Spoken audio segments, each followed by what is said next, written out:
नमस्कार दोस्तों, आप देख रहे हैं लोक निर्णय। मैं अरविंद कुमार।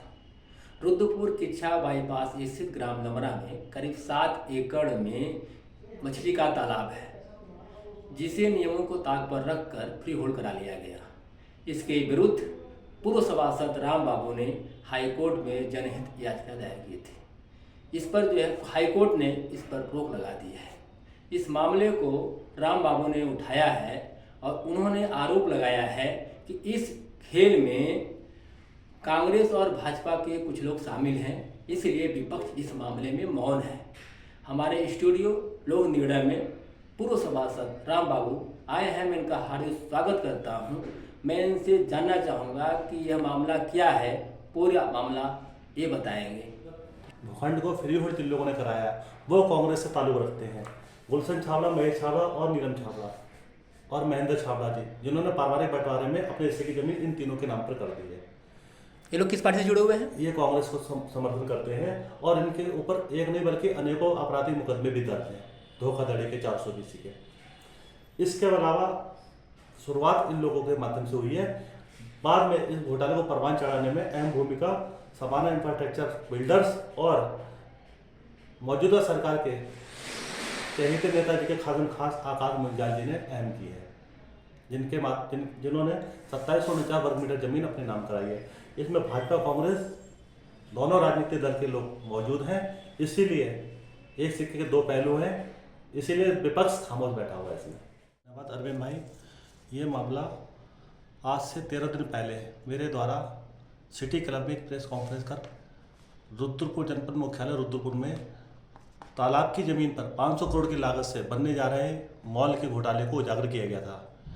इस संबंध में मेरे द्वारा माननीय मुख्यमंत्री सरकार से मांग की गई कि इस भूमि घोटाले की सीबीआई जांच कराकर दोषियों को दंडित कराने का कार्य करे, लेकिन सरकार द्वारा मेरी बात को अनसुना किया गया। जनहित में मेरे द्वारा उठाई गई आवाज़ को अनसुना करने के बाद मैंने माननीय उच्च न्यायालय की शरण लेने हेतु विवश होना पड़ा। मेरे द्वारा माननीय उच्च न्यायालय में दायर की गई जनहित याचिका को माननीय उच्च न्यायालय द्वारा स्वीकार करते हुए प्रश्नगत भूखंड पर बनने जा रहे मॉल के निर्माण पर अग्रिम आदेश के लिए रोक लगा दी गई है। ये जमीन रुद्रपुर रोडवेज के नज़दीक लाइक पैराडाइज झील के सामने है, जो ग्राम लमरा खसरा नंबर 2 में स्थित है, जिसका रकबा 4.07 यानी 4.25 एकड़ 16,500 वर्ग मीटर का है, जो रोड से लगभग 20-25 फीट गहरी है। इस जमीन को गलत तरीके से, जो जमीन फ्री होल्ड नहीं हो सकती, उसको गलत तरीके से इसको कैसे गलत मान रहे हैं कि ये गलत तरीके से फ्री होल्ड हुआ है? क्योंकि तालाब के लिए माननीय सर्वोच्च न्यायालय, नेशनल ग्रीन ट्रिब्यूनल कोर्ट और हाई कोर्ट माननीय उच्च न्यायालय द्वारा समय समय पर जो आदेश पारित किए गए उसमें स्पष्ट लिखा है कि नदी, नाले, तालाब, ग्रीन बेल्ट और पार्क की जमीन को जो सार्वजनिक प्रॉपर्टी है, इसको नियमितीकरण नहीं किया जाएगा। जिस खतरानामा पर तालाब का जिक्र है, क्या वहीं जो है फ्री होल्ड हुआ या कोई और जमीन? इनके द्वारा 1988 में ये वो पत्र है, प्रकाशन आदेश, उस दौरान उनके जो तत्कालीन नगर पालिका रुद्रपुर जिला नैनीताल द्वारा इस जमीन को ग्राम लमरा खसरा नंबर 2 में दर्शाया गया है और मछली पालन के लिए नीलाम किया गया था। नीलामी के शर्तों के अनुरूप, नीलामी की शर्तों के शर्त संख्या 8 के अनुरूप इस जमीन में नीलामी के दौरान 5 लोगों ने संयुक्त रूप से बोली लगाई। ये वो पत्र है। इसके क्रम में प्रस्ताव शासन को लीज और पट्टे स्वीकृत करने के लिए भेजा गया। शासन द्वारा पत्र संख्या 3438 के माध्यम से तत्कालीन जिलाधिकारी महोदय को सूचित किया गया कि ये जमीन हम लीज पर 2 साल के लिए दे सकते हैं। इस पर अगर बोलीदाता सहमत है तो अपनी सहमति पत्र व्यक्त करें। इस संबंध में नगर निगम द्वारा बोलीदाताओं को सूचित किया गया, लेकिन बोलीदाताओं द्वारा कोई भी सहमति नहीं व्यक्त की। 17 साल के उपरांत तत्कालीन निवर्तमान सचिव पीसी शर्मा से इस बोली में जो 5 लोग शामिल थे, जिसमें विनीत कुमार बत्रा, श्रीमती रामप्यारी, महेंद्र छाबड़ा, किशोर कुमार और राजेंद्र कुमार, ये वो बोली में नीलामी के दौरान शामिल हुए थे। इसमें से महेंद्र छाबड़ा जी, जो मात्र 20% के हिस्सेदार थे, इनके द्वारा अन्य पार्टनरों से अपने पक्ष में सहमति पत्र और शपथ पत्र लिए जाते हैं और उत्तराखंड राज्य के सचिव पीसी शर्मा से साठगांठ करने के उपरांत 3 असंवैधानिक शासन आदेश जारी कराए गए। उसके उपरांत उन शासन आदेशों के आधार पर फ्री होल्ड के क्रम में निवर्तमान जिलाधिकारी गोपाल कृष्ण द्विवेदी एवं अपर जिलाधिकारी रविंद्र कोडबोले द्वारा स्पष्ट रूप से अपनी आपत्ति व्यक्त की कि रुद्रपुर में महायोजना लागू है। महायोजना के अंतर्गत खुला जलमग्न भूमि को फ्री होल्ड नहीं किया जा सकता। इन सारी आपत्तियों को सिरे से नकारते हुए सचिव द्वारा अनुचित दबाव बनाते हुए इस जमीन को वर्ष 2007 में वर्ष 2000 की सर्किल रेट पर फ्री होल्ड करवा दिया गया। कितने करोड़ का इसमें मामला लग रहा है जो मंदिर बाट हुआ है? इस जमीन पर जो लगभग 2.25 करोड़ रुपए में इनके द्वारा फ्री होल्ड कराई गई है गलत तरीके से, उस जमीन पे वर्तमान में 500 करोड़ रुपए की लागत से मॉल बनने की योजना तैयार की गई थी, जिसको भविष्य में आने वाले टाइम में लगभग 1500 से लेके 2000 करोड़ के बीच में बेचा जा रहा था। इस फ्री होल्ड की जो है कमियां कैसे पकड़ में आई?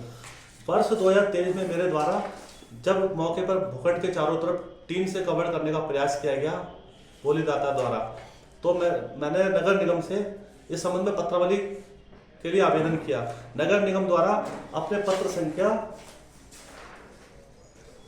के माध्यम से अवगत कराया कि संबंधित भूखंड से संबंधित पत्रावली नगर निगम में मौजूद नहीं है। इसके बाद मेरे द्वारा शासन एवं प्रशासन के समक्ष पत्र प्रेषित किए गए और ये सारा पूरा काला चिट्ठा उजागर हुआ, जिसके बाद मेरे द्वारा इस भूमि घोटाले की जांच के लिए निवर्तमान जिलाधिकारी से लेकर शासन के उच्च अधिकारियों के समक्ष शिकायती पत्र प्रेषित किए गए। शिकायती पत्र का संज्ञान लेकर शासन द्वारा निवर्तमान जिलाधिकारी युगल किशोर पंत जी की निगरानी में तत्कालीन अपर जिलाधिकारी श्री जय भारत सिंह के माध्यम से इस प्रकरण की जांच कराई गई। जांच में मेरे द्वारा लगाए गए सारे आरोपों की पुष्टि हुई और पुष्टि के आधार पर फ्री होल्ड ब्लैक को निरस्त करने और बोलीदाताओं द्वारा तथ्यों को छुपाकर फ्री होल्ड कराने की पुष्टि करते हुए फ्री होल्ड ब्लैक को निरस्त करने और उनके खिलाफ मुकदमा कायम करने की संस्तुति की गई। वो ये रिपोर्ट है, जांच रिपोर्ट, जिसको मैंने हाईलाइट किया कर रहा है। इसके बाद कौन सा कदम उठाया आपने? इसके उपरांत ये रिपोर्ट तत्कालीन जिलाधिकारी महोदय द्वारा शासन को प्रेषित कर दी गई। उसके बाद शासन स्तर पर इस फ्री होल्ड नियम विरुद्ध किए गए फ्री होल्ड विलेज को निरस्त करने की कार्रवाई करने के बजाय पुनः निवर्तमान जिलाधिकारी उदयराज सिंह के समक्ष जांच हेतु प्रेषित कर दिया गया। इसके बाद मौजूदा सरकार के एक जनप्रतिनिधि और सवाना इंफ्रास्ट्रक्चर के डायरेक्टर लोगों ने जिन लोगों के पास में बोली हुई थी उन लोगों से सांठगांठ करने के बाद निवर्तमान जिलाधिकारी उदयराज सिंह से तत्कालीन जिलाधिकारी महोदय द्वारा फ्री होल्ड विलेज को निरस्त करने की जो कार्रवाई गतिमान थी उसको एक ही दिन में शासन द्वारा 26 नवंबर 2024 और 28 नवंबर 2024 को कार्रवाई के संबंध में जिलाधिकारी को प्रेषित पत्र के क्रम में 28 नवंबर को ही जिलाधिकारी महोदय द्वारा पुरानी जांच रिपोर्ट को रद्द कर दिया और आवेदकों और मॉल बनाने के संबंध में एनओसी जारी कर दी गई। इसके बाद फिर क्या कार्रवाई की आपने? इसको लेकर मेरे द्वारा लिखित शिकायती प्रार्थना पत्र प्रस्तुत करने के बाद इसी भूखंड से जिस नगर निगम द्वारा अवगत कराया गया कि इस भूखंड से संबंधित पत्रावली नगर निगम में मौजूद नहीं है, नेताजी ने अपने हिस्से की बेईमानी ना हो सके, बिल्डर्स और ये लोग बोलीदाता बेईमानी ना कर लें उसके हिस्से की, इसलिए उनके द्वारा 2749 वर्ग मीटर जमीन अपने नाम रजिस्ट्री करवा ली। क्या आप हाईकोर्ट भी गए हैं? रजिस्ट्री कराई गई। ये वो रजिस्ट्री की कॉपी। इन लोगों के नाम पे जमीन है गुलशन छाबड़ा, महेश छाबड़ा, इनके द्वारा आकाश मंजाल के नाम पर 2749 वर्ग मीटर जमीन लगभग 9 करोड़ रुपए में खरीदनी दर्शाई गई, लेकिन इसका पेमेंट नहीं हुआ है। बिना पेमेंट के ये खरीदी गई है जमीन, जो स्पष्ट इस बात का प्रमाण है कि ये जमीन खरीद नहीं हुई है बल्कि गिफ्ट में मिली है। इसके उपरांत जिन लोगों ने ये जमीन खरीदी है इन लोगों ने एक मिलकर सामूहिक एक एग्रीमेंट किया है, वो ये रजिस्ट्री है। इसमें सारे चेहरे आप देख सकते हैं। इसमें गुलशन छाबड़ा, महेश छाबड़ा, नीलम छाबड़ा, ये जिन लोगों के पास में जमीन फ्री होल्ड हुई वो परिवार हो गया, और आकाश मंजाल जी नेताजी के चहेते खासम खास, जिनके पक्ष में 2749 वर्ग मीटर जमीन फ्री होल्ड हुई है, और ये सवाना इंफ्रास्ट्रक्चर के डायरेक्टर हो गए। इसमें 36% का हिस्सा इनका गुलशन परिवार का हो गया, छाबड़ा परिवार का हो गया, और 7% का हिस्सा जो है वो इनका आकाश आहूजा जी का हो गया, जो नेताजी के चहेते हैं। इसके अलावा 58% का हिस्सा सामान्य इंफ्रास्ट्रक्चर का निर्धारित किया गया, तय किया गया, रिटर्न में है ये सारा किस तरह से। अब इस सब को लेकर मेरे द्वारा 13 दिन पहले जो प्रेस कॉन्फ्रेंस करके माननीय मुख्यमंत्री महोदय से इस घोटाले में संलिप्त नेता, भ्रष्ट अधिकारी और भूमाफियाओं के खिलाफ कठोर कार्रवाई करने की मांग की गई। जब मेरी बात को अनसुना किया गया तब मजबूरन मुझे माननीय उच्च न्यायालय की शरण लेने हेतु विवश होना पड़ा। मेरी बात को माननीय उच्च न्यायालय द्वारा स्वीकार करते हुए मौके पर प्रश्नगत भूखंड पर बनने जा रहे निर्माण कार्यों पर रोक लगा दी गई है अगले आदेश तक के लिए। आपने जो है इस तरह के मामले को क्यों उठाया? ये जनता सरकार की प्रॉपर्टी है। एक तरफ तो 50 साल से गरीब लोग, परिवार जो बेचारे बैठे हुए, उनको अतिक्रमण के नाम पर सरकारी अधिकारी उजाड़ देते हैं। तो ये तालाब की जमीन सरकार की जमीन पब्लिक की प्रॉपर्टी है। पब्लिक की प्रॉपर्टी को लूट खसोट हो रही थी, जिसको देखकर जो मुझसे बर्दाश्त नहीं हुई और मेरे द्वारा इस मामले को उठाया गया जनहित में। फ्री होल्ड कराने के दौरान क्या क्या चूक हुई थी जो पकड़ में आया? इसमें नीलामी हुई थी ग्राम लमरा खसरा नंबर 2 की।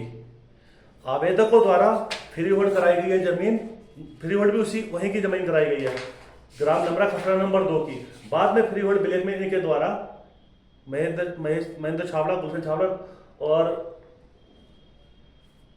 चरणदास छावड़ा, इन लोगों के द्वारा उस फ्री होल्ड ब्लैक में ग्राम लमरा खसरा नंबर 2 को काट दिया गया। ये वो रजिस्ट्री ब्लैक है, फ्री होल्ड ब्लैक काट कर ग्राम लमरा और खसरा नंबर 156 अंकित किया गया। इसकी तत्कालीन जिलाधिकारी उदयराज सिंह जय भारत जी द्वारा पुष्टि भी की गई है। ये वो दस्तावेज है। अब इनके द्वारा नीलामी कराई गई थी वहाँ की ग्राम लमरा खसरा नंबर 2 की, और जमीन फ्री होल्ड करा दी गई है। इसकी पुष्टि की है नगर निगम ने, जिसके बाद पत्रावली नहीं है कि साहब ये लमरा की जमीन ना होकर के ये नजुल की जमीन है। एक तो खामी ये है। दूसरा, वर्ष 2007 में रजिस्ट्री की गई है और इसमें सर्किल रेट लगाया गया है वर्ष 2000 का, 7 साल पुराना। आज अगर कोई रजिस्ट्री करवाते तो सर्किल रेट आज का लगना चाहिए था। इस भूमाफिया को अनुचित लाभ पहुंचाने के लिए ये दूसरी खामी है कि किस तरह से उसको 7 साल बैक डेट का सर्किल रेट पे इसको फ्री होल्ड किया गया। खसरा नंबर में हेराफेरी की गई है, तथ्यों को छुपाया गया है। जो नीलामी, पट्टा और लीज स्वीकृति नहीं हुई, उन लोगों के नाम पे अवैध तरीके से जमीन को नियमितीकरण किया गया। इस मामले को आपने उठाया है तो पब्लिक क्या रुझान है, क्या राय है इस मामले में लेकर? जनहित से जुड़ा हुआ मामला है ये, मेरा कोई पर्सनली नहीं है। मैंने आवाम को जगाने का प्रयास किया है कि अगर भूमाफिया कॉलोनाइजर बिल्डर्स को सरकार तालाब की जमीन पर मॉल बनाने के लिए दे सकती है कोड़ियों के रेट में, तो कितने युवा बेरोजगार जिनकी दुकानें थी रोडवेज के सामने तमाम शहर के अंदर, कितने सैकड़ों हजारों युवा बेरोजगार घूम रहे हैं, उनके लिए आप मार्केट बनाकर दे दो दुकानें, जिससे जनहित का फायदा हो। एक भी माफिया बिल्डर को अनुचित लाभ क्यों पहुंचाया गया?